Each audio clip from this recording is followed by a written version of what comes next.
ಬಂದಿರುವಂತಹದ್ದು 3 of wands ಬಂದಿದೆ. ಎನ್ವಿಷನಿಂಗ್ of future, ನಿಮ್ಮ ಭವಿಷ್ಯತ್ತಿನ ದೃಷ್ಟಿಯನ್ನ ಗಮನದಲ್ಲಿಟ್ಕೊಂಡು, ನಿಮ್ಮ ಭವಿಷ್ಯತ್ತಿನಲ್ಲಿ ಚೆನ್ನಾಗಿರ್ಬೇಕು ಅನ್ನುವಂತಹ ಗಮನದಲ್ಲಿಟ್ಕೊಂಡು ನೀವು ಆಲೋಚನೆಯನ್ನ ಮಾಡ್ತಾ ಇರುವಂತಹದ್ದು, ಮುಂದೆ ಹೋಗ್ತಾ ಇರುವಂತಹದ್ದು ರೆಪ್ರೆಸೆಂಟ್ ಆಗ್ತಾ ಇದೆ. ನಿಮ್ಮ ಲವ್ ಲೈಫಿನ ವಿಚಾರವಾಗಿ ನಲ್ಲಿ ಬಹಳಷ್ಟು ಫುಲ್ಫಿಲ್ಮೆಂಟ್ ಗಳಿತ್ತು, ಸಮಾಧಾನ ಇತ್ತು, ಸಂತೋಷದಿಂದ ಇದ್ರಿ, ಬಹಳಷ್ಟು ಕೇರಿಂಗ್ ಇಂದ ಇದ್ರಿ, ಮತ್ತು ಅದರಲ್ಲಿ ಕೆಲವೊಂದು ರೀತಿಯ ಆಲೋಚನೆಯನ್ನ ಕೂಡ ಮಾಡ್ತಾ ಇದ್ರಿ. ಏನು ರೀತಿಯ ತೊಂದರೆಗಳಾಗಬಾರ್ದು, ಈ ಲವ್ ಲೈಫ್ ನಿಂದ ನನಗೆ ಯಾವುದೇ ರೀತಿಯ ತೊಂದರೆಗಳಾಗಬಾರ್ದು ಅನ್ನೋಂತಹ ಚಿಂತೆ ಕೂಡ ನೀವು ಪಾಸ್ಟಿನಲ್ಲಿಯೂ ಕೂಡ ಸ್ವಲ್ಪ ಇದ್ದಿದ್ದು ರೆಪ್ರೆಸೆಂಟ್ ಆಗ್ತಾ ಇದೆ. ಖುಷಿ ಇತ್ತು, ಸಮಾಧಾನ ಇತ್ತು, ಬಹಳ ಕೇರಿಂಗ್ ಇಂದ ಇರ್ತಾ ಇದ್ರಿ, ಬಟ್ ಅಲ್ಲಿ ಸ್ವಲ್ಪ ಚಿಂತೆ ಕೂಡ ಇದ್ದಂತಹದ್ದು ನಿಮ್ಮ ಪಾಸ್ಟಿನಲ್ಲಿ ಲವ್ ಲೈಫಿನ ವಿಚಾರವಾಗಿ ರೆಪ್ರೆಸೆಂಟ್ ಆಗ್ತಾ ಇದೆ. ಭಯ ಏನಿರ್ಲಿಲ್ಲ, ಸ್ವಲ್ಪ ರೀತಿಯ ಚಿಂತೆಗಳು ನಿಮ್ಮಲ್ಲಿ ಇದ್ದಂತಹದ್ದು ರೆಪ್ರೆಸೆಂಟ್ ಆಗ್ತಾ ಇದೆ. ನೆಕ್ಸ್ಟ್ ಅಟ್ ದ ಪ್ರೆಸೆಂಟ್ ನಲ್ಲಿ ಏನಾಗ್ತಾ ಇದೆ ಅನ್ನೋದನ್ನ ನೋಡೋಣ. ಅಲ್ಲಿಯೂ ಸ್ವಲ್ಪ ಚಿಂತೆ ಇತ್ತು, ಇಲ್ಲಿನೂ ಕೂಡ ಯೋಚನೆಯನ್ನ ಮಾಡ್ತಾ ಇದ್ದೀರಾ. ಎಲ್ಲವೂ ಚೆನ್ನಾಗಿದೆ, ಸಮಾಧಾನವಾಗಿದೆ, ಎಲ್ಲವೂ ಚೆನ್ನಾಗಿ ಆಗ್ತಾ ಇತ್ತು. ಆದ್ರೆ ಲಾಸ್ಟ್ ಅಲ್ಲಿ ಯಾಕೆ ಹಿಂಗ್ ಆಗ್ತಾ ಇದೆ ಅಂತ ಅಟ್ ಪ್ರೆಸೆಂಟ್ ನಲ್ಲಿ ನಿಮ್ಮ ಲವ್ ಲೈಫಿನ ವಿಚಾರವಾಗಿ ಯೋಚನೆಯನ್ನ ಮಾಡ್ತಾ ಇರುವಂತದ್ದು ರೆಪ್ರೆಸೆಂಟ್ ಆಗ್ತಿದೆ. ಈ ಕಾರ್ಡಿಗೆ ನಾನು ಕ್ಲಾರಿಫಿಕೇಶನ್ ಕಾರ್ಡ್ ಅನ್ನು ತಗೊಂಡಾಗ 7 ಆಫ್ ವ್ಯಾಂಡ್ಸ್ ಬಂದಿದೆ. ಡಿಫೆನ್ಸಿವ್ನೆಸ್ ಅನ್ನ ರೆಪ್ರೆಸೆಂಟ್ ಮಾಡ್ತಾ ಇದೆ. ಲವ್ ಲೈಫ್ ನ ವಿಚಾರವಾಗಿ, ನಿಮ್ಮ ಲವ್ ಲೈಫ್ ನ ವಿಚಾರವಾಗಿ ತಮ್ಮ ಹಿತಾಸಕ್ತಿಗಳ ಕಡೆಗೆ, ತಮ್ಮ ಭವಿಷ್ಯತ್ತಿನ ಕಡೆಗೆ ಹೆಚ್ಚು ಗಮನವನ್ನ ಕೊಡ್ತಾ ಇರುವಂತಹದ್ದೇ ರೆಪ್ರೆಸೆಂಟ್ ಆಗ್ತಾ ಇರೋದಂತ. ಸಾಂಪ್ರದಾಯಿಕವಾದಂತಹ ಆಲೋಚನೆಗಳನ್ನ ಮಾಡುವಂತಹದ್ದು ರೆಪ್ರೆಸೆಂಟ್ ಆಗ್ತಾ ಇದೆ. ಮದುವೆಗಳ ವಿಚಾರದಲ್ಲಿ ಸ್ವಲ್ಪ ಟ್ರೆಡಿಷನಲ್ ಆಗಿ ಥಿಂಕ್ ಮಾಡ್ತಾ ಇರುವಂತಹದ್ದು, ತಮ್ಮದೇ ಆದಂತಹ ಪ್ಯಾಷನೇಟ್ ಏನಿದೆ ಅದರ ಕಡೆಗೆ ಹೆಚ್ಚು ಗಮನವನ್ನ ಕೊಡ್ತಾ ಇರುವಂತದ್ದು ರೆಪ್ರೆಸೆಂಟ್ ಆಗ್ತಾ ಇದೆ. ನಿಮ್ಮ ಲವ್ ಲೈಫ್ ನ ವಿಚಾರದಲ್ಲಿ ಈಗ ಸ್ವಲ್ಪ ಕೆಲವೊಂದು ರೀತಿಯ ಆಲೋಚನೆಗಳನ್ನ ನೀವು ಮಾಡ್ತಾ ಇರುವಂತಹದ್ದು ಇಲ್ಲಿ ರೆಪ್ರೆಸೆಂಟ್ ಆಗ್ತಾ ಇದೆ. ಇನ್ ಫ್ಯೂಚರಿನ ದೃಷ್ಟಿಯಿಂದ ಏನಾಗುತ್ತೋ, ಹೇಗಾಗುತ್ತೋ, ಹೆಂಗಿರುತ್ತೋ ಅನ್ನುವಂತಹ ಆಲೋಚನೆಗಳನ್ನ ನೀವು ಮಾಡ್ತಾ ಇರುವಂತಹದ್ದು ರೆಪ್ರೆಸೆಂಟ್ ಆಗ್ತದೆ. ಇನ್ ಇಮಿಡಿಯೇಟ್ ಫ್ಯೂಚರ್ ನಲ್ಲಿ ಕೂಡ ನಿಮ್ಗೆ ಪೊಸೆಸಿವ್ನೆಸ್ ಅನ್ನ ರೆಪ್ರೆಸೆಂಟ್ ಮಾಡ್ತಾ ಇದೆ. ಎಲ್ಲವನ್ನ ತಮ್ಮ ಕಂಟ್ರೋಲ್ ನಲ್ಲೇ ಇಟ್ಕೊಬೇಕು, ಯಾವುದನ್ನು ಓಪನ್ ಅಪ್ ಆಗಿ ಮಾತಾಡಬಾರ್ದು. ನಾನು ಭವಿಷ್ಯತ್ತಿನ ದೃಷ್ಟಿಯಿಂದ ನನ್ನ ಹಣಕಾಸಿನ ಬಗ್ಗೆ ಹೆಚ್ಚು ಗಮನವನ್ನ ಕೊಡಬೇಕೇ ಹೊರತು ಲವ್ ಲೈಫ್ ನ ವಿಚಾರದಲ್ಲಿ ಅಷ್ಟು ಗಮನವನ್ನ ಸದ್ಯದ ಮಟ್ಟಿಗೆ ಕೊಡ್ತಾ ಇರುವಂತಹದ್ದು ಇಲ್ಲೇನು ರೆಪ್ರೆಸೆಂಟ್ ಆಗ್ತಾ ಇಲ್ಲ. ಆಫ್ ಪಾರ್ಟಿಗಳಿಗೆ ನಾನು ಕ್ಲಾರಿಫಿಕೇಶನ್ ಕಾರ್ಡ್ ಅನ್ನ ಕೊಟ್ಟಾಗ ಅವ್ರು ಓಪನ್ ಅಪ್ ಆಗದೆ ಇರೋದೇ ನೀವು ಕೆಲವೊಂದು ರೀತಿಯ ಆಲೋಚನೆಗಳನ್ನ ಅಥವಾ ಚಿಂತೆಗಳನ್ನ ಮಾಡ್ತಾ ಇರುವಂತಹದ್ದು ರೆಪ್ರೆಸೆಂಟ್ ಆಗ್ತಾ ಇದೆ. ಯಾವುದನ್ನು ಕೂಡ ಓಪನ್ ಅಪ್ ಆಗಿ ಹೇಳ್ತಾ ಇಲ್ಲ ಇರೋದೇ ನಿಮ್ಮ ಚಿಂತೆಗಳಿಗೆ ಕಾರಣವಾಗಿರುವಂತಹದ್ದು.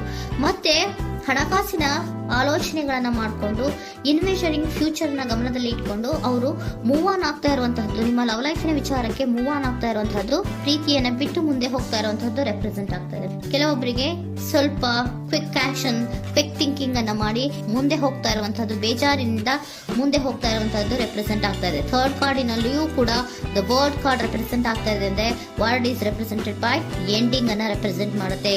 ಬೇಜಾರಿನಿಂದ ಕೆಲವೊಂದು ಲವ್ ಲೈಫಿನ ವಿಚಾರವಾಗಿ ಎಂಡಿಂಗ್ ಅನ್ನ ಮಾಡುವಂತಹದ್ದು ರೆಪ್ರೆಸೆಂಟ್ ಆಗ್ತಾ ಇದೆ.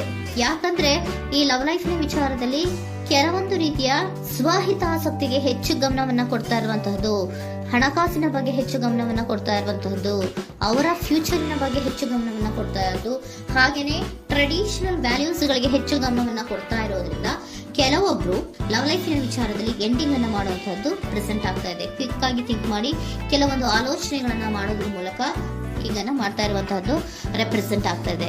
ಮತ್ತೆ ಕೆಲವೊಬ್ರು ಯಾವುದನ್ನು ಕೂಡ ಓಪನ್ ಅಪ್ ಆಗಿ ಹೇಳ್ಕೊಳ್ತೀರಾ, ಪೊಸೆಸಿವ್ನೆಸ್ ಆಗಿರುವಂತಹದ್ದು ರೆಪ್ರೆಸೆಂಟ್ ಆಗ್ತಾ ಇದೆ. ನಿಮ್ಮ ಲವ್ ಲೈಫಿನ ವಿಚಾರವಾಗಿ ಯಾವುದನ್ನು ಕೂಡ ಓಪನ್ ಅಪ್ ಆಗಿ ಹೇಳ್ಕೊತಾ ಇಲ್ಲ, ಸುಮ್ಮನೆ ಮುಂದೆ ಹೋಗ್ತಾ ಇರುವಂತಹದ್ದು ರೆಪ್ರೆಸೆಂಟ್ ಆಗ್ತಾ ಇದೆ. ಯಾಕೆ ಅವರಿಗೆ ಇನ್ವೆಸ್ಟಿಂಗ್ ಫ್ಯೂಚರ್ ನ ದೃಷ್ಟಿಯಿಂದ ಗಮನವನ್ನ ಇಟ್ಕೊಂಡು ಭವಿಷ್ಯತ್ತಿನಲ್ಲಿ ಏನಾಗುತ್ತೋ, ಹೇಗಾಗುತ್ತೋ ಅನ್ನೋಂಥ ಗಮನವನ್ನ ಇಟ್ಕೊಂಡು ಅವರ ಬಗ್ಗೆ ಮಾತ್ರ ಅವರು ಯೋಚನೆಯನ್ನ ಮಾಡ್ತಾ ಇರುವಂತಹದ್ದು ಕೆಲವೊಬ್ಬರಿಗೆ ರೆಪ್ರೆಸೆಂಟ್ ಆಗ್ತದೆ. ಮತ್ತೆ ಕೆಲವೊಬ್ರು ಬಹಳ ಡಿಫೆನ್ಸಿವ್ ಆಗಿರುವಂತಹದ್ದು, ತಮಗೇನು ತೊಂದರೆ ಆಗಬಾರ್ದು ಲವ್ ಲೈಫಿನಿಂದ ಅನ್ನುವಂತಹ ಗಮನವನ್ನ ಇಟ್ಕೊಂಡು ಬಹಳ ಟ್ರೆಡಿಷನಲ್ ಆಗಿ ಈಗ ಯೋಚನೆಯನ್ನ ಮಾಡ್ತಾ ಇರುವಂತಹದ್ದು ಅಟ್ ಪ್ರೆಸೆಂಟ್ ನಲ್ಲಿ ರೆಪ್ರೆಸೆಂಟ್ ಆಗ್ತದೆ. ಹಿಂದೆ ನಿಮ್ಮಲ್ಲಿ ಸಂತೋಷ ಇತ್ತು, ಸಮಾಧಾನ ಇತ್ತು, ಬಹಳ ಕೇರಿಂಗ್ ಇತ್ತು, ಆದ್ರೂ ಕೂಡ ನಿಮ್ಮಲ್ಲಿ ಕೆಲವೊಂದು ಯೋಚನೆಗಳು ಇದ್ದೇ ಇತ್ತು. ಭಯ ಇಲ್ಲ ಅಂದ್ರೂ ಕೂಡ ಸ್ವಲ್ಪ ಆಲೋಚನೆಗಳನ್ನ ಮಾಡ್ತಾ ಇರುವಂತಹದ್ದು, ನನಗೇನು ತೊಂದರೆ ಆಗಬಾರ್ದು, ಯಾವುದೇ ರೀತಿಯ ತೊಂದರೆಗಳು ಆಗಬಾರ್ದು ಅನ್ನುವಂತಹ ಆಲೋಚನೆಯನ್ನ ಮಾಡ್ತಾ ಇರುವಂತಹದ್ದೇ ನಿಮ್ಮ ಲವ್ ಲೈಫಿನಲ್ಲಿ ರೆಪ್ರೆಸೆಂಟ್ ಆಗ್ತಾ ಇರೋದು. ಏಂಜಲ್ ಗೈಡೆನ್ಸ್ ಅನ್ನ ತಗೊಂಡ್ಬಿಡೋಣ. ನೋ ನೀಡ್ ಟು ವರಿ, ಯಾವುದಕ್ಕೂ ನೀನು ಭಯವನ್ನ ಪಡುವಂತಹ ಅವಶ್ಯಕತೆ ಇಲ್ಲ. ಟೇಕ್ ಎ ಆಕ್ಷನ್ಸ್ ಅನ್ನ ತಗೋ. ಇಫ್ ಯು ಬಿಲೀವ್, ನಿನ್ಗೆ ನಂಬಿಕೆ ಇದೆಯಾ, ಸಿಚುಯೇಷನ್ ವಿಲ್ ಇಂಪ್ರೂವ್, ಸಿಚುಯೇಷನ್ ಅನ್ನೋದು ಇಂಪ್ರೂವ್ ಆಗುತ್ತೆ.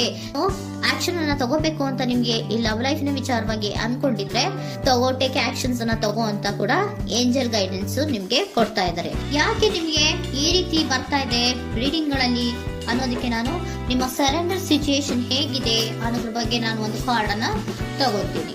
It is a healthy to set boundaries in relationship.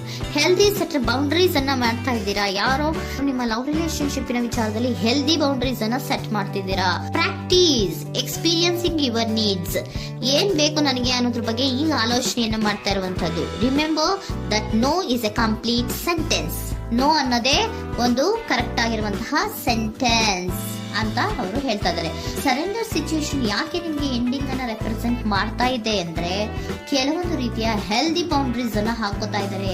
ನಾನು ಹೀಗೆ ಇರಬೇಕು, ನಾನು ಭವಿಷ್ಯತ್ತಿನ ಕಡೆಗೆ ಹೆಚ್ಚು ಗಮನವನ್ನ ಕೊಡಬೇಕು, ನನ್ನ ಲವ್ ಲೈಫಿಗಿಂತ ನನ್ನ ಹಣಕಾಸಿನ ಬಗ್ಗೆ ಹೆಚ್ಚು ಗಮನವನ್ನ ಕೊಟ್ಟು ಕೆಲವೊಂದು ರೀತಿಯ ನಮ್ಮ ಜೀವನದಲ್ಲಿ ಟ್ರೆಡಿಷನ್ ವ್ಯಾಲ್ಯೂಸ್ ಗಳಿಗೆ ಹೆಚ್ಚು ಗಮನವನ್ನ ಕೊಡಬೇಕು ಅನ್ನೋದ್ರ ಕಾರಣಗಳಿಗೆ ಕೆಲವೊಬ್ರು ನಿಮ್ಮ ಲವ್ ಲೈಫಿನ ವಿಚಾರದಲ್ಲಿ ಎಂಡಿಂಗ್ ಅನ್ನ ಮಾಡುವಂತಹದ್ದು ರೆಪ್ರೆಸೆಂಟ್ ಆಗ್ತದೆ. ಯಾಕೋ ಕೆಲವೊಬ್ರು ಹೆಲ್ದಿ ಬೌಂಡ್ರೀಸ್ ಗಳನ್ನ ಹಾಕೋತಾ ಇರುವಂತದ್ದು ರೆಪ್ರೆಸೆಂಟ್ ಆಗ್ತಾ ಇದೆ. ಅದಕ್ಕೇನೆ ನಿಮ್ಗೆ ಏಂಜಲ್ ಗೈಡೆನ್ಸ್ ಕೂಡ ಕೊಟ್ಟಿರುವಂತಹದ್ದು. No need to worry. ಅದಕ್ಕೆ ಹೆಲ್ದಿ ಬೌಂಡ್ರೀಸ್ ಅನ್ನ ಹಾಕೋತಾ ಇರೋದಕ್ಕೇನು ನೀನು ಆಲೋಚನೆಯನ್ನೇನು ವರಿ ಏನು ಮಾಡ್ಕೊಂಬೇಡ. ಸಿಚುಯೇಷನ್ ಅನ್ನೋದು ಖಂಡಿತ ಇಂಪ್ರೂವ್ ಆಗುತ್ತೆ. ಇಫ್ ಯು ಬಿಲೀವ್, ನಿನಗೆ ನಂಬಿಕೆ ಇದೆಯಾ, ಟೇಕ್ ಆಕ್ಷನ್. ಕೆಲವೊಂದು ಆಕ್ಷನ್ಸ್ ಗಳನ್ನ ತಗೋ ಅಂತ ಹೇಳ್ತಾ ಇದ್ದಾರೆ.